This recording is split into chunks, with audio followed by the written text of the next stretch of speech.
말씀 보십니다. 요한복음 15장입니다. 나는 참 포도나무요 내 아버지는 농부라. 물은 내게 붙어 있어 열매를 맺지 아니하는 가지는 아버지께서 그것을 제거해 버리시고 무릇 열매를 맺는 가지는 더 열매를 맺게 하려 하여 그것을 깨끗하게 하시느니라. 너희는 내가 일러준 말로 이미 깨끗하여졌으니 내 안에 거하라. 나도 너희 안에 거하리라. 가지가 포도나무에 붙어 있지 아니하면 스스로 열매를 맺을 수 없음 같이 너희도 내 안에 있지 아니하면 그러하리라. 나는 포도나무요 너희는 가지라. 그가 내 안에 내가 그 안에 거하면 사람이 열매를 많이 맺나니 나를 떠나서는 너희가 아무것도 할 수 없음이라. 사람이 내 안에 거하지 아니하면 가지처럼 밖에 벌어져 마르나니 사람들이 그것을 모아다가 불에 던져 사르느니라. 너희가 내 안에 거하고 내 말이 너희 안에 거하면 무엇이든지 원하는 대로 구하라. 그리하면 이루리라. 너희가 열매를 많이 맺으면 내 아버지께서 영광을 받을 것이요 너희는 내 제자가 되리라. 아버지께서 나를 사랑하신 것 같이 나도 너희를 사랑하였으니 나의 사랑 안에 거하라. 내가 아버지의 계명을 지켜 그의 사랑 안에 거하는 것 같이 너희도 내 계명을 지키면 내 사랑 안에 거하리라. 내가 이것을 너에게 이름을 내 기쁨이 너희 안에 있어 너희 기쁨을 충만하게 하려 함이라. 내 계명은 곧 내가 너희를 사랑한 것 같이 너희도 서로 사랑하라 하는 이것이니라. 사람이 친구를 위하여 자기 목숨을 버리면 이보다 더 큰 사랑이 없나니 너희는 내가 명령하는 대로 행하면 곧 나의 친구라. 이제부터 너희를 종이라 하지 아니하리니 종은 주인이 하는 것을 알지 못하니라. 너희를 친구라 하였노니 내가 내 아버지께 들은 것을 다 너희에게 알게 하였음이라. 너희가 나를 택한 것이 아니요 내가 너희를 택하여 세웠나니 이는 너희로 가서 열매를 맺게 하고 또 너희 열매가 항상 있게 하여 내 이름으로 아버지께 무엇을 구하든지 다 받게 하려 함이라. 내가 이것을 너에게 명함은 너희가 서로 사랑하게 하려 함이라. 세상이 너희를 미워하면 너희보다 먼저 나를 미워한 줄 알라. 너희가 세상에 속하였으면 세상이 자기의 것을 사랑할 것이나 너희는 세상에 속한 자가 아니요 도리어 내가 너희를 세상에서 택하였기 때문에 세상이 너희를 미워하느니라. 내가 너에게 종이 주인보다 더 크지 못한다 한 말을 기억하라. 사람들이 나를 박해하였은즉 너희도 박해할 것이요 내 말을 지켰은즉 너희 말도 지킬 것이라. 그러나 사람들이 내 이름으로 말미암아 이 모든 일을 너에게 하리니 이는 나를 보내신 이를 알지 못함이라. 내가 와서 그들에게 말하지 아니하였더라면 죄가 없으려니와 지금은 그 죄를 핑계할 수 없느니라. 나를 미워하는 자는 또 내 아버지를 미워하느니라. 내가 아무도 못한 일을 그들 중에서 하지 아니하였더라면 그들에게 죄가 없으려니와 지금은 그들이 나와 내 아버지를 보았고 또 미워하였도다. 그러나 이는 그들이 율법에 기록된 바 그들이 이유 없이 나를 미워하였다 한 말을 응하게 하려 함이라. 내가 아버지께로부터 너희에게 보낼 보혜사 곧 아버지께로부터 나오시는 진리의 성령이 오실 때에 그가 나를 증언할 것이요 너희도 처음부터 나와 함께 있었으므로 증언하리니라. 아멘. 오늘은 요한복음 15장의 말씀을 보았습니다. 예수님의 말씀이죠. 우리 이 말씀의 포인트를 잡아본다면 뭐라고 생각하시겠어요? 저는 이렇게 생각합니다. 예수님을 따르는 우리는 세상에 나아가 사랑을 하자. 아멘. 그렇습니다. 예수님을 따르는 우리는 세상에 나아가 사랑을 해야 됩니다. 저는 많은 전도를 생각하고 있었습니다. 어떻게 하면 우리 교회가 부흥할 수 있을까? 어떻게 하면 이 자리가 차고 넘쳐날 것인가? 우리 성도님들은 각자 그 삶에 맞춰서, 삶의 형편에 맞춰서 많은 생각을 하면서 살아가고 계시죠? 물질이 부족하신 분들은 어떻게 하면 내가 돈을 더 많이 벌 수 있을까? 혹시 주식하신 분이 계시나요? 주식을 하시는 분들은 어떻게 하면은 내가 여기서 수익을 낼 수 있을까? 그렇죠. 내 형편에 따라서 우리가 집중하고 우리가 생각하는 그 부분들이 많이 달라질 것입니다. 저는 목사이기 때문에 이 교회를 더 많이 생각할 수밖에 없죠. 우리 성도님들도 이 좋은 나무 교회를 많이 생각해 주셨으면 좋겠습니다. 아멘. 이 교회보다는 우리가 겪어야 하는 이 세상 가운데 생각을 더 많이 하는 게 현실이 아닐까 싶습니다. 괜찮습니다. 그것이 죄악이 아니고 그것이 잘못된 거야 라고 말씀드리는 것이 아닙니다. 그 생각 속에서, 그 삶 속에서 조금은 예수님을 생각하면 어떨까라고 생각하는 것입니다. 많이들 어려워하는 세상이라고 합니다. 물질적으로도 어렵고 세상적으로도 어렵고 관계에서도 특히나 어려워하시는 분들이 많이 계시더라고요. 어쩌다 보니 우리는 세상을 이렇게 단계별로 나누고 있지 않나 싶어요. 아날로그 세대, 아날로그와 디지털의 세대, 그리고 디지털의 세대, AI 세대, Z세대, X세대, MZ세대. 그러면서 나와는 다른 세대를 바라보면서 저 사람들은 MZ세대라 그런 거야. 하고 이해하려고 하는 것인지 혹시 욕하려고 하는 것인지는 모르겠지만 그렇게 세대를 나누어 놓고 그 세대 간의 격차를 보고 서로 다름을 놓고 경쟁, 다툼이 일어나는 경우가 많이 있지 않을까요? 직장 생활에서, 직장 속에서 생활을 하시다 보면 이렇게 새로 신입이 들어왔을 때 쟤는 MZ라 그래. 이해하는 단어보다는 MZ라 그래 이 단어 속에 부정적인 말이 포함되어 있지 않나 싶어요. 또한 우리 어른들이 저도 젊은이라고 포함을 시키고 저같이 젊은이들을 바라봤을 때 조금 더 모아야지 왜 지금 흥청망청 쓰려고 그래.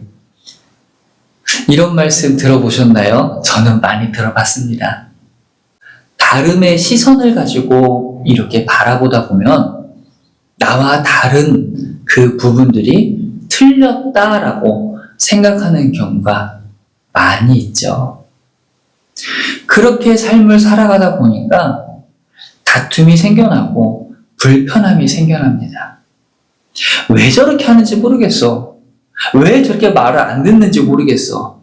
내가 옳은데, 내 말이 맞는데, 분명 맞는 말씀을 하실 때도 있겠죠. 업무적으로나 저도 가끔 그런 말을 많이 씁니다. 내 말이 맞아. 누군가 그러더라고요. 그 표현은 쓰지 않았으면 좋겠다고. 저에겐 살짝 상처이기도 했지만 왜? 라고 물어봤더니 그래, 목사님 말이 맞는 건 알겠는데 내 말이 맞아 그렇게 이야기를 해버리니 그럼 나는 다 틀린 건가? 제가 이야기하고 싶었던 것은 당신은 틀렸고 내 말대로 따라가야 된다라는 게 아니라 나의 이 말 또한 당신의 생각 속에 포함되었으면 좋겠어요 였는데 내 말이 맞아라는 그 말이 너는 틀렸어 라고 표현한다 그렇게 들린다라는 거를 제가 놓쳤던 거죠. 그래서 되도록이면 쓰지 않으려고 합니다. 분명 저는 써야 될 필요가 있겠죠. 써야 될 때도 있겠죠. 하나님의 말씀을 증거할 때 이렇게 살으셔야 합니다. 그거는 이 성경 속에 있는 진리이기 때문입니다. 아멘. 왜 제가 이렇게 말씀을 전하면서 사람들과의 관계, 세상 속에서의 관계를 이야기를 하냐 하면은 오늘 이 말씀 때문입니다. 예수님이 우리에게 전하고자 하셨던 것이 무엇이었나요? 우린 너무 잘 알고 있죠. 예수님은 포도나무고 우리는 그의 가지이기 때문에 우리는 예수님한테 붙어 있어야 돼요. 근데 찰싹하고 붙어 있으면 되는 건가요? 끝인 건가요? 9절입니다. 아버지께서 나를 사랑하신 것 같이 나도 너희를 사랑하였으니 나의 사랑 안에 거하라.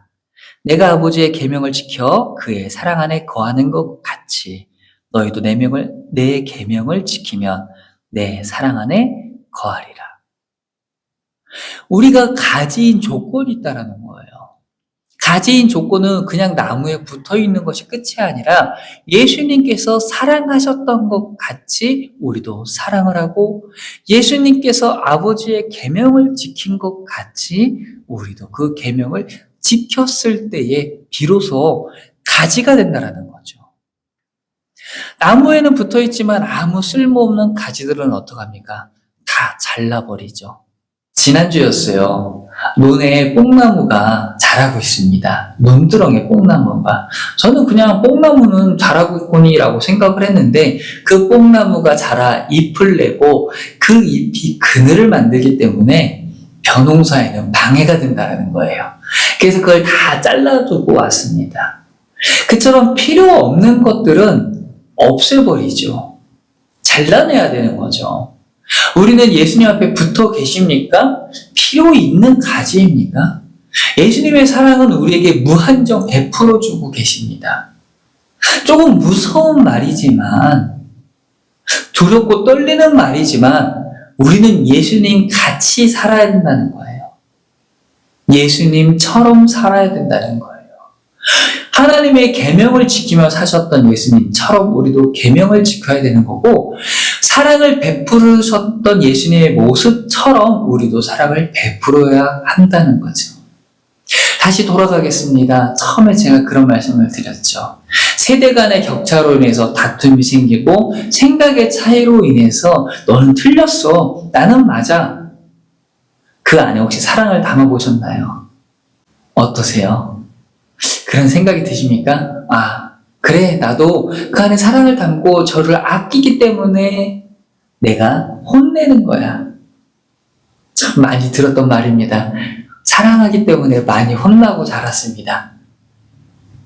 하지만 우리가 다른 사람들을 바라볼 때, 나와는 아닌 타인을 바라볼 때 사랑이라는 감정을 먼저 품을까요? 목사님, 모든 사람을 사랑하면서 어떻게 살아갑니까? 내 아내도, 내 자녀들, 내 가족을 사랑하는 것도 벅찬데 벅차진 않으시겠죠? 남인 타인을 어떻게 사랑하며 살아갑니까? 그게 예수님이셨습니다. 지나가던 병자들이 예수님 앞에 다가왔을 때 능력이 넘쳐나서, 그렇죠, 그것도 맞는 말이고, 능력이 넘쳐나고 쌀데기 없어서 그들을 고쳐주셨던 거 맞나요? 아니었죠. 그들을 불쌍히 여기시고 안타깝게 여기셔서 병자들을 고쳐주며 나아가셨던 거죠. 우린 잘 알고 있어요. 그러면서 입술로 이야기를 합니다. 우리도 예수님을 따라가는 삶을 살아가겠다. 우리도 예수님을 따라가는 모습으로 살아가야 됩니다. 라고, 나는 그렇게 살 것입니다. 라고 외치고 있지 않아요? 부끄럽죠? 부끄러움으로 끝나는 것이 아니라 오늘 이 성전을 나서기 전에 성전을 나서면서 이 세상 속에서 예수님의 사랑을 전하시는 분들이 되길 바랍니다. 다툼이 많은 분들 괜찮아요. 할 수 있죠. 그럴 수 있어요. 제가 여러분들과 우리 성도님들과 같이 나누고 싶은 거는 당신의 삶이 방향이 틀렸습니다. 그러니까 잘못됐으니까 와서 회개하고 눈물로 무릎을 꿇고 회개하십시오. 일 수도 있고 그 안에서 사랑을 조금 더 담으셨으면 좋겠습니다라는 조언이 되었으면 좋겠습니다. 그래서 저희 말씀이, 이 성경 말씀이 괴로움이 되지 않았으면 좋겠다라는 거예요. 16절의 말씀입니다. 너희가 나를 택한 것이 아니요 내가 너희를 택하여 세웠나니 이는 너희로 가서 열매를 맺게 하고 또 너희 열매가 항상 있게 하여 내 이름으로 아버지께 무엇을 구하든지 다 받게 하려 함이라. 아멘. 내가 예수님을 선택한 줄 알았는데, 내가 종교를 선택한 줄 알았는데, 이 예수님은 내가 선택한 것이 아니라 나를 선택하여 주셔서 이 자리에 이 말씀을 듣게끔 만들어 주셨다는 거예요. 아무 이유 없이, 그렇죠, 아무 이유 없이 그저 나를 불쌍히 여기셔서 죄악 가운데 빠져 살아가지 않도록 예수님께서는 나를 선택하여 주셨고 나로 하여금 열매를 맺게 하셨다라는 거죠. 저도 나무를 참 좋아합니다. 화초 키우는 걸 좋아하는데 잘 살리지는 못해요. 갑자기 생겨났죠? 히아시스라는 화초라고 하더라고요. 누군가 선물을 주셔서 키우고 있습니다. 어느 날 보니까 이 꽃이 자라서 기울어져 있더라고요. 뭐지? 하고 보니까 그 옆에 꽃대가 하나 더 자라고 있어요. 그래서 저 뒤쪽에 보면은 이 히아시스의 꽃대가 하나 또 자라고 있는 화초가 있습니다. 물만 줬더니 이렇게 큰 꽃대를 만들어 놓고 너무 좋은 향기가 나고 있어요. 예수님을 따라가려는 그 사랑과 율법을 지키고자 하는 그 마음이 우리의 마음 가운데 물이 되었으면 좋겠어요. 그 원동력, 물이 없었다라면 벌써 말라 죽고 시들어 버렸을 것 같은 이 꽃대도, 히아시스도 물이 없었으면 벌써 죽었다는 거죠. 우리의 물은 뭡니까? 우리는 어떤 물을 먹고 자라나나요? 그건 사랑입니다. 예수님이 우리에게 부어주신 그 사랑, 그리고 그 계명을 지키고자 하는 그 마음이 이 세상 가운데 흘러나와 우리가 예수님 옆에 붙어있는 가지가 될 수 있었다는 거죠. 그렇게 해서 열매를 맺는다는 거죠. 그렇게 해서 우리는 또 다른 사랑을, 또 다른 열매를 맺고 또 다른 사랑을 전하고 그 열매가 또 다른 사랑을 전하고 계속해서 반복해야만이 우리 크리스찬들이 이 땅 가운데에 그래, 역시 교회 다니는 사람은 달라. 뭔가 착함이, 선함이, 사랑이 있어라는 소리를 듣는 그런 성도가 되실 줄 믿습니다. 그리고 그런 교회가 되시길 바랍니다. 많은 사람들이 교회를 바라보면서 손가락질하는 이유들이 있죠. 분명히 있어요. 우린 잘 알고 있어요. 하지만 우리 교회는, 그리고 더 많은 교회들은 그것을 깨닫고 변화했으면 좋겠어요.